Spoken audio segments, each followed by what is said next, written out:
Welcome to Miscellaneous Collections. 6 incredible indoor plants that can blow your mind. Aloe has an exceptional reputation as a healing plant. If you scratch yourself, try putting the juice of its leaves on your injury. I did, it worked wonders. Wouldn't it be marvelous to have such a miraculous plant handy at all times? Besides its function as a soothing gel, aloe also helps to keep your home free from benzene, which is commonly found in paints and certain chemical cleaners. Last but not least, you may also use aloe for your beauty routine. Drinking its juice cleanses your digestive system and nurtures you with the plant's vitamins, and you can also use it to strengthen your scalp while washing your hair. The rubber plant is especially effective at removing formaldehyde from indoor air. A favorite since the Victorian era, the plant grows very well inside and tolerates temperatures as low as 40 Fahrenheit, 5 Celsius, for short periods. Its ideal temperature range is 60–80 Fahrenheit, 16–27 Celsius. While rubber plants prefer semi-sunlight to semi-shade, they will tolerate dim lighting, making them extremely easy to situate. Avoid direct sunlight, however, especially in summer. In dry, centrally heated rooms, watch for scale insects, spider mites, and thrips. Growing to a height of 8 feet with a spread of up to 5 feet, rubber plants may also need to be supported by a stake. Wear gloves when pruning, since the milky sap may irritate the skin. During the summer months, feed regularly with diluted liquid fertilizer. Water thoroughly from midsummer to fall, allowing the soil to dry out before watering again. In winter, keep slightly moist. This plant doesn't tolerate overwatering. The rubber, excellent for removing alcohols, acetone, trichloroethylene, benzene, and formaldehyde. The peace lily also has a high transpiration rate to both purify and humidify indoor air. Its ribbed, glossy green leaves grow on stiff stalks that produce the characteristic white flower, making it one of the few tropical plants that blooms indoors. This hardy plant also tolerates neglect. Its ideal situation includes indirect sunlight and high humidity, but it will grow in semi-sunlight or semi-shade when placed out of drafts. For best results, the peace lily should be thoroughly watered, then allowed to go moderately dry between waterings. The leaves should be misted frequently with warm water and washed occasionally to prevent attack from pests like scale insects and spider mites.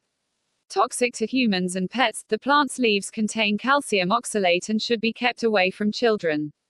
The compact plant grows to a height of 3 feet with a 2-foot spread, preferring temperatures between 60–75 Fahrenheit, 16–24 Celsius during the day, with slightly cooler temperatures at night. The Boston fern ranked the highest out of all plants tested in its ability to remove formaldehyde from the air.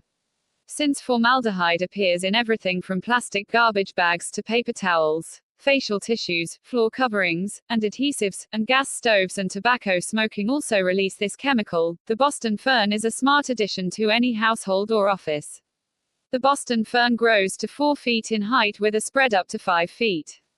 It has feathery ferns, which are best displayed as a hanging plant or in a pot placed on a pedestal. It prefers a cool environment, bright but indirect sunlight, and regular attention. Keep the soil barely moist and mist frequently with warm water or the plant's leaves will turn brown. This plant is prone to spider mites and whitefly, which can be controlled using a soapy water spray. Aphids may also attack Boston ferns if nearby. Inspect new plants for bugs before bringing them home. The Boston fern ranked, the lady palm are some of the easiest palms to grow, but each species has its own particular environment and culture requirements.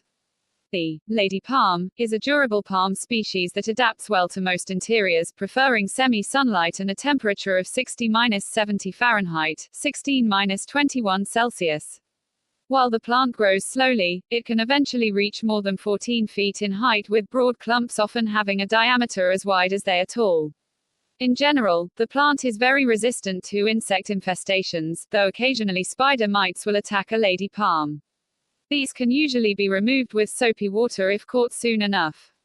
Other things to watch for include a location that's too dry. This will cause the tips of the fronds to turn brown and dry out. In tests conducted by Dr. Wolverton, the Areca palm removed more toluene and xylene than any other plant. Toluene is one of the notorious toxic trio, that also includes formaldehyde and dibutyl phthalate, known to be hazardous to human health. It's most commonly found in paint thinners, nail polish remover, glues, and correction fluid. Xylene is used as a solvent in the printing, rubber, and leather industries. These chemicals make their way into our homes and offices, and the long-term, cumulative impacts are unknown. Extremely effective at removing toxins from indoor air, the Areca palm also emits large amounts of water vapor, a boon in locations with dry air. It's tolerant of most indoor environments, though prefers a humid area to avoid tip damage. If the tips of your plant go brown, this usually indicates your air is too dry. Also called the butterfly palm, this upright houseplant is somewhat vase-shaped with delicate, fast-growing fronds. Specimen plants can reach 10 to 12 foot in height. When selecting an Areca palm, look for plants with larger trunks at the base of the plant. Please like the video if you like the video and subscribe if you want to get every video we made for you, and don't forget to press the bell icon for the latest updates.